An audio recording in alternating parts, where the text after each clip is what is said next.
Get your crypto alpha on Mondays. Jim,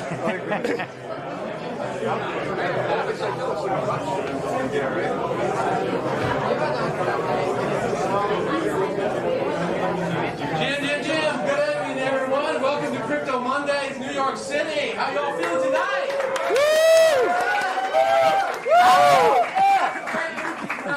So I'm Dr. Josh, host of Crypto Mondays Global. Been with Lou for quite a long time. Everybody know Lou Kerner, founder? Who's Lou? Oh, you mean the guy that left Wall Street for crypto? Been talking about it for the longest time ever. Started the world's largest and longest running crypto meetups in the world with over 70 cities, 30 countries.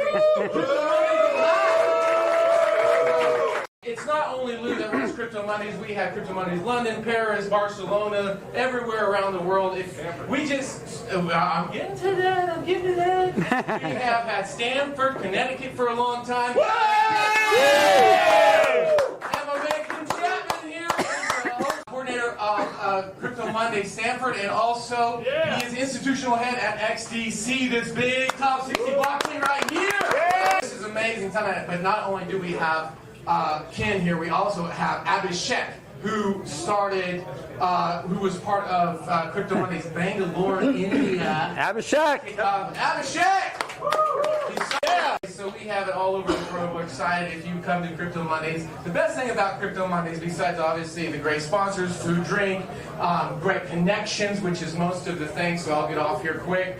But also, hey, you know what? If you go to a crypto conference, we're probably going to be there. So you can have a good, cool side event anywhere. And if you want to get involved, then just go to CryptoMondays.io and get involved. So this is going to be my 40th Crypto Mondays hosting. And I've done over 100 interviews for Crypto Mondays in the last 6 years. But tonight, I don't get to stage, unfortunately. The master of masters, the star of the show, gets to stage. Mr. Lou Kerner. Lou's going to be interviewing Ritesh Kakkad, and Ritesh Kakkad is co-founder of XCC Chain. It's the top project, one of the top projects in the world, and this is a very, very exciting. We've been looking forward to this interview for a long time. So, Ritesh, thank you for taking the stage at Crypto Mondays. Without further ado, Crypto Mondays. All right, and also we have Jake tonight, who's one of the leading RIAs in the country, and as we're in a moment now.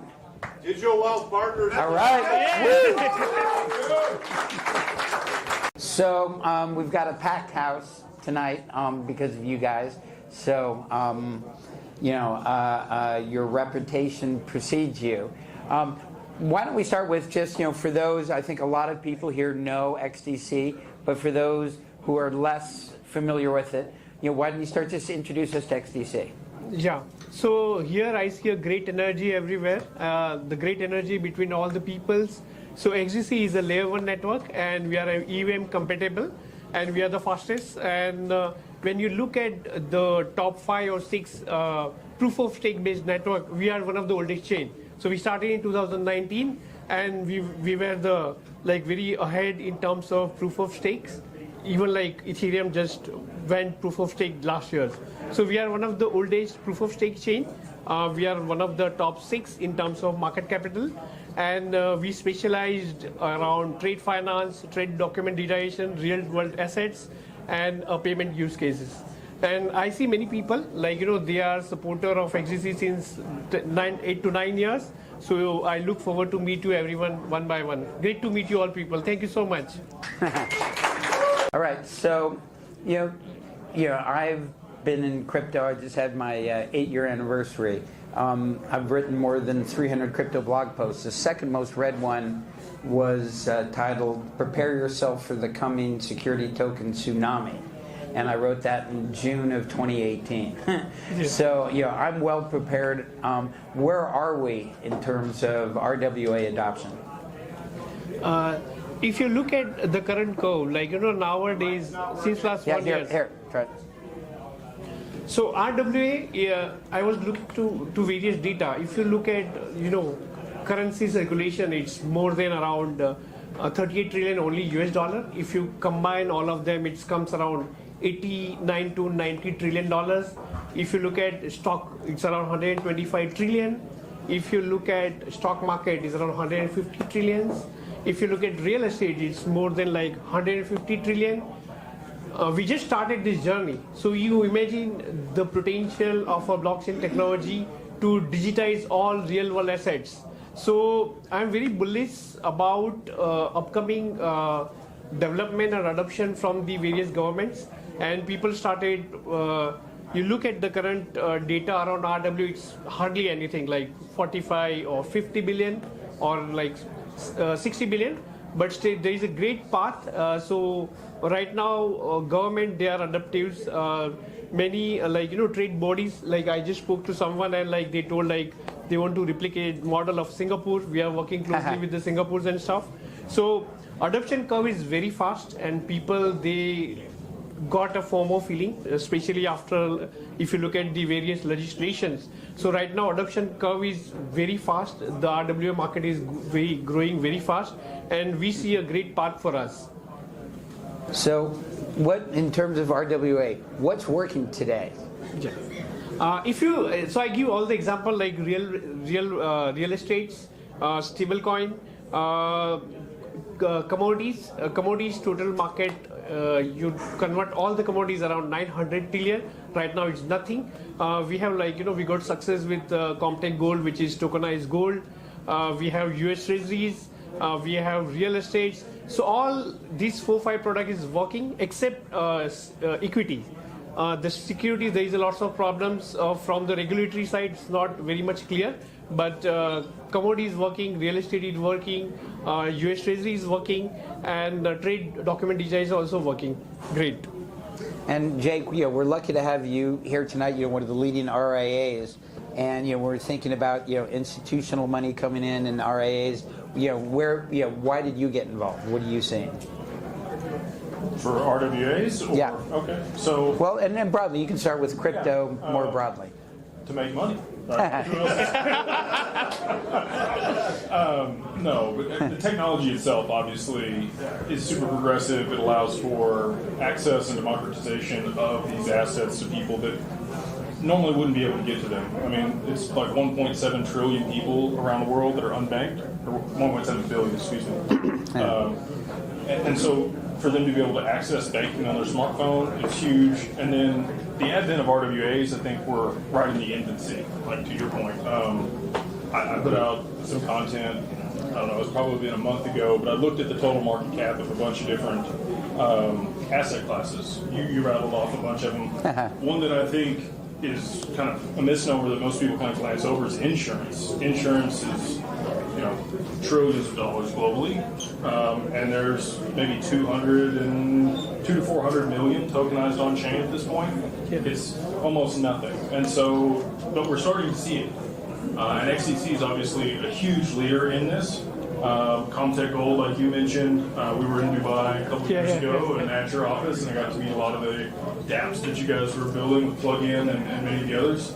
But it's an orchestra, right? Like you have to have all of these different components, and we're just now to the point where the bedrock is in place. You have institutional custody. You have oracles that are robust enough to be able to pass information on chain. You have smart contracts that have been built out to the point where you can actually have derivatives. You can have some of these progressive financial products that have only existed for very intelligent traders up to this point, and now you're getting DeFi that allow people access to this stuff with, perps are offshore. You can't do that here in the U.S. You're not supposed to. But anyway, I think we're very close to a Cambrian explosion with the advent of stablecoins and the Genius Bill that's now been passed. I think we're right here on the precipice of it, and I'm sure you guys are chomping at the bit. As well as you guys here in the audience. So. Yeah. So Cambrian explosion is so descriptive, right? Ritesh, why don't you talk about how does XDC fit into this RWA landscape? So we are enterprise friendly. We have partners like SBI, Deutsche Telekoms, Arcax, Securitize. So we are working very closely. So XDC chain is like initially was like more enterprise friendly, and most of the RWA require regulated players. So network wise is fast, smart contract, they can add lots of components of escrows or like settlement stuff. So looking at the current curve, like RWA was our forte even before the RWA terms came into the pictures. So institutional adoptions, and we have quite good numbers of retail backers. Right now retail is not much numbers overall if I look at the entire landscapes of a crypto, but still we have like large numbers of backer as well. So is it like the XDC army? Yeah, you will find lots of people from army, and I'm sure they are going to post in some time. And so there's the landscape is changing so fast. Why don't you talk about the impact of the Genius Act? Yeah, so Genius Act, if you go like 20 years or 25 years back, internet, they digitize all the informations and knowledge, and you look at the impact, like nobody use pen or paper nowadays, or they don't do other mode of communication. Most of the preferred is digital way. Genius X is the moment where they are giving like regulatory support to $1. So when you convert like one fiat dollar into the token, it's supported by the regulators. So it's going to create huge impact on all the industry. And traditional bank, like they do between $5 trillion to $20 trillion worth of daily transfers. So you look at the potential, like where we can go. So right now it's nothing, it's just started. But Genius is going to change landscape, especially in America. And I see US dollar again will dominate the global currency when it comes to the blockchain. So it's going to be great for industry, it's going to be great for United States, and going to be great for XDC. And Jake, how do you put everything that's going on in Washington into context? Like I said, we're right at the beginning of it, and you make a lot of really good points. For me, I look at how it impacts the consumer, right? Like, what does this mean for you? Okay, cool, you digitize a dollar, but can I use it at the store? Can I hold it in my bank account? Do I earn interest on it? What can I do with it? And I think we're still at a point where that's really not been rolled out. They made it where you cannot pay people interest on the stable coin. Somebody else can take that stable coin and go do something with it and pay you a piece like Coinbase is doing. So if you park some money over there, you're getting 4.5% on it. That's pretty good. But until we have adoption by Google and Apple and other people, large banks issuing their own stable coins, I think it's still going to be kind of slow to go. But once they do come, and once it is here, again, to my point earlier, I think you're going to see an explosion of adoption very quickly. And for the consumer, your ease to get capital, the flow of capital is going to happen much faster. Right now, the velocity of money is the slowest it's ever been. Everybody's hoarding cash and holding on to as much as they can.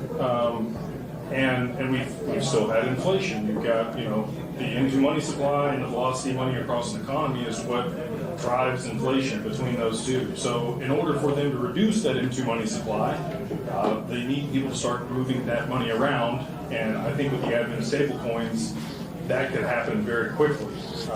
You could get paid up to the hour for working. You could streaming. Streaming payments, right? So that money's going to be moving much faster and changing hands much faster. And I think then you don't need as much money in the circulating supply. So it'll be a good way that the Fed can then start attracting some of that into money supply, which I know people have a concern about. So yeah, I wouldn't hold your breath. Or maybe they lower interest rates, and then we all have a party and get to refinance our house and draw down some more debt. But I think that there's going to be this helps unwind a lot of the things that have been done over the last 4 years that have been exacerbated. And I think with this technology, it's inherently deflationary, right? And so the efficiencies that it's going to drive in the economy and the velocity of money that's going to happen when they do roll these out at scale, I think is just going to be fantastic for the consumer. Yeah, I have one point. Like I was checking with World Bank report, and more than 1 billion people, they don't have a bank account, but they do have mobile phone and internet access. And for a bank or a financial institute, it's not feasible to set up a branch on each and every corner of the world, but they can always download wallet and they can always, transfer money. So it's going to be very huge, not only for the institution, for retail, but also for unbanked people. And this will help us to increase overall GDP, because the money moves fast. It helps to increase GDP. It increases the efficiency all over the world. Okay, that's the last question I'm going to ask about the government. What do you think is going to be the impact on the recent SEC ruling on staking? SEC, we spoke people in past with many regulators, but recently SEC came out and came with a very clear circular that proof of stake, it's not a security. It's a huge win for all the proof of stake networks, and since we are one of the top 6 networks in terms of market cap, now it opened doors for the more institutions. So now if institutions wanted to stake on XDC network, they don't have to think, because it's already supported by the regulators. So it's going to open a great doors. Even the recent one circulated around liquid staking. So this all will increase DeFi activities, network stakings. So the potential is, again, I can't even imagine what will happen 10 years down the line. Yeah. Oh my God. Yeah. A big deal. I don't think people really comprehend how big that was when the SEC actually issued guidance for once, instead of regulation by enforcement. Really glad to have Paul in there at this point. So. Yeah, the staking, for you guys in particular, you have to have a minimum number of XDC to run a node. It is delegated proof of stake. Yes. So those assets actually sit there in the wallet, and then is it voting rights that get delegated to the counterparty, and then they pay you a return for that? So, some people may not be familiar with the different types of staking there are. There's pure proof of stake, which is Ethereum, you're going to actually have to give your ETH to them, whereas XDC or Solana, it's more of a delegated proof of stake. You actually maintain the token in your account, but you're delegating that to somebody else to be able to, validate transactions on the network. What gets me excited is derivatives of this, right? So now to your point, now that this isn't a security, maybe we see some adoption from pension funds. Yeah. Or annuities. Yes. Or other people that need structured payments, and they want exposure to these digital assets that they believe are going to increase in value. So if you could be getting a monthly stipend for your efforts of providing this for the network, and you're long the token because you're holding it there, and then you're getting paid in a token. I think that there's just going to be, again, a lot of institutional adoption for this now that we have clear rules to the road. Yeah, hard to imagine that's not going to happen. So when I started Crypto Mondays, January 8th, 2018, which was the peak market cap day for 2 years, I had no speakers because most of the time I'm at a meetup and people are talking. I wish they'd stop. But you get twice as many people to come if you have speakers. So now I get great speakers that I want to learn from, but I keep it to a half hour, 20 minutes of questions from me, 10 minutes from the audience. You guys will stick around for a little bit and answer some questions afterwards. So this is my last question, and then if anybody has a question afterwards, just raise your hand. My question, is if we're here next year at this time, what do you think we're talking about that we're not talking about today? So, I came just 2 weeks back here in New York, and the energy was so receptive in the United States. I decided to extend my stay. So original plans I should go back by today, but the look at the things growing so fast. So we decided to open an office here in New York with few of the people. So next year it's all about numbers. So right now we are just talking about $1 trillion, but next year you will see RWA touching $1 trillion, or stablecoin issuance is going around $1 trillion. So we'll speak about the same topic. There might be a little bit maturity towards a DeFi, where everybody wanted to put certain tokens on our networks and they want a certain yield. That might be mature a year, 2 years down the line. After this regulation, the next step I see is increase in DeFi activities from the retail side. Hopefully the Clarity Act has been passed at that point. We have full regulation in place for everything. So I went to DC and we talked to the congressmen, and they said they were going to vote things through. we still got to go, back to the Senate for a couple things, and based on the conversations I had there, they said that they weren't going to just vote those bills through. So I do think that there is going to be some hesitation or a little bit longer time frame for the Clarity Act. But we got the genius, take what we get. But I think by this time next year that'll be passed. We'll have clear rules of the road. We might see another ICO boom. People really driving innovation here in the U.S. and opening up projects. Like you guys have the free zones there in Dubai. Yeah. I wish we would foster innovation like that here in the U.S. I think they're getting there. But I think you're going to have, tokenized money markets. I think you're going to have all kinds of yield-bearing assets that have been tokenized. Treasuries, obviously, are already on chain. A lot of people are excited about that, even though it is kind of the most boring financial product. You're starting somewhere, right? So I think that by this time next year, you'll probably have some of those sexier products out there that people will have access to. I think that we'll have stable coins across the board. I think large banks will have issued those. You'll probably have a digital wallet on your phone that you're making payments with in stable coins to retailers. On my way here, I was in the airport, and I'm talking to my assistant, and I overhear a guy say tokenized payments, and I'm like, who's talking about tokenized payments?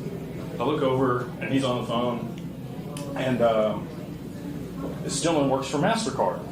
I won't say his name or his position, but anyway, to know that level of person at MasterCard was talking about tokenized payments gives me the warm and fuzzy that this time next year, that'll definitely be in place. Yeah, one more.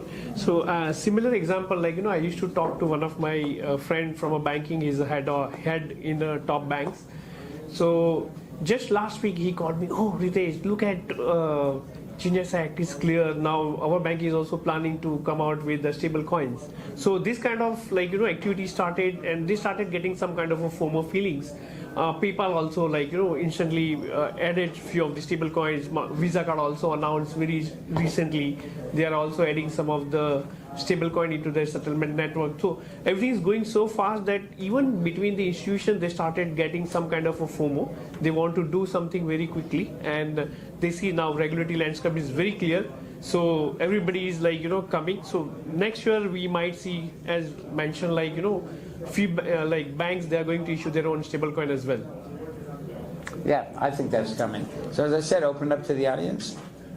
Yeah. Jack. The big issue, one of the biggest issues is on-ramp, off-ramp. So even with Coinbase, which is on stuff from here in New York. Louder. Hello. Yeah. So I'm here based in New York, so I'm limited on exchange. I can't use Kraken, I can't use a lot of Coinbase. So my off-ramp is Coinbase.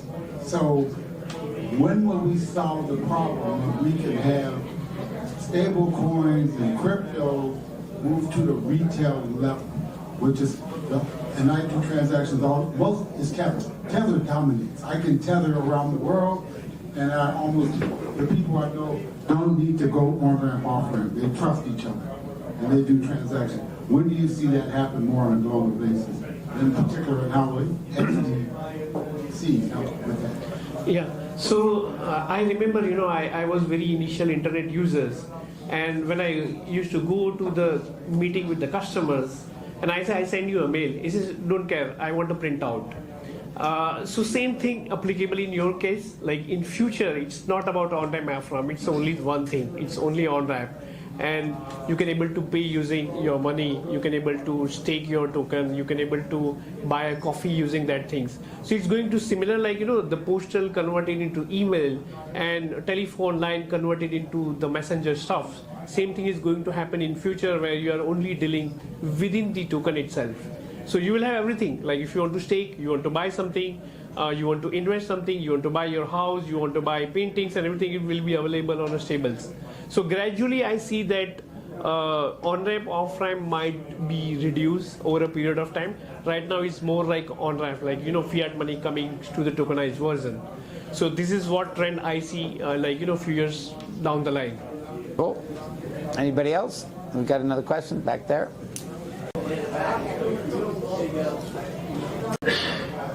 Maybe more in addition to that question and then the answer. I think we're quite a bit away of having stablecoins fully taken over the world. I think a lot of people miss the step that stablecoins are non-fractional reserve assets or functioning money, where all the fiat is reserve. Is a reserve asset, a fractional reserve asset. Do you have a good question? Well, the problem is getting, it's not a question, it's more an add-on. Bridging everything over is just not that simple, and the banks having FOMO is not really having FOMO. The banks are panicking because if everybody moves to a stable coin, you lose balance sheet, you lose assets on your balance sheet, and you lose liquidity. Well, but they're going to be gaining all the interest off the treasuries they're going to be holding for minting the stable coins. And then, again, I have a thesis around this, and so put it out, for more than a year and a half at this point. When the reverse carry trade unwinds, you're going to see treasuries flood back to the U.S. And the Genius Bill is a stopgap for the U.S. It just so happens that they estimate that around, $2.3 trillion worth of stable coins is the demand from the banks and institutions to issue those here, and it just happens to be the amount of outstanding treasury bills globally. So, to your point, you need credit expansion, right? Like, you need to be able to issue credit so that people can borrow money. And people don't like, fractional reserve lending in the banks and how the system exists. But if you don't have that credit, you don't get the expansion and growth and technology that we've been able to benefit from, right? Like, if you had to earn all the money to build a steel mill and then make the money off of that steel mill to build the next one, and you couldn't borrow it from the bank, it significantly slows down the progression of things. So I'm with you. I think that there will be something that is a line of credit or an exchange of value that supplements that fractional reserve lending and banking. To your point, I also with you. But if you look at the growth chart in last 50 years, the infrastructures, or you look at the asset class, or you look at the lifestyle of people, everything has been grown because of this great money. You go 50 years back and you will see the story which you can't even believe today. So I was talking to someone as my grandmother used to say that she used to walk for 1 kilometer or like a 1 mile to just get a tank of water and like small bottle of water. So this all thing has been grown in last 50 years just because of credit money. So of course stablecoin will increase those circulation. I feel maybe $3 to $5 trillion worth of dollar might be printed against stablecoin in next 5 years, and I see like it's happening very fast. And technology will help not only to grow these credit numbers, but it also grow the various ecosystem all over the world. I'm going to diversify the topic. So right now, 401k is literally allowed to be invested in those cryptocurrency. I'm just curious about taxation on personal level and institutional level. A lot of things are still fluid, but just want to grab the thoughts. If you hold cryptocurrency in your 401k, so how does tax work? And if it's family office, they hold the cryptocurrency offshore onshore, how does tax work? Got it. Okay. How to track that if it's DeFi? So we just got the clarity that you can hold crypto in your 401k the other day. Up until this point, it's only been in IRAs. And you could have you could have an IRA trust or LLC where you actually self-custody the assets, and you could have been trading that in DeFi or other applications. Inside of a 401k, it's tax deferred, right? So you would be able to compound that inside of that wrapper as qualified capital. The problem that you run into is when you're moving that outside of the policy, and that's where, if you have it inside of an LLC or trust version of the One of the many perks you get to ask a question. All right, Crypto Mondays, Long Island. Okay. What are some of the real use applications that's actually sitting on your ecosystem now for XDC? Yeah, so XDC, we are always focused on our trade finance. So we digitize a trade document, electronic bill of lading, letter of credits, invoice. That's our original forte. And during this adoption curve, we also got like real world asset like gold, silvers, real estate tokenizations as well. And right now, the temperament is all around stable coins. So these all real world use cases around, like, we are getting adoption. We have more than 15,000 smart contracts deployed on our network, and they are on a various different type of use cases. To be very frank, I am not able to track numbers of use case, but more towards around RWA, payments, trade document digitizations. This is flourishing on our network. That sounds great. I'd love to talk to you more about that afterwards. Yeah. All right, let's give these guys a big hand.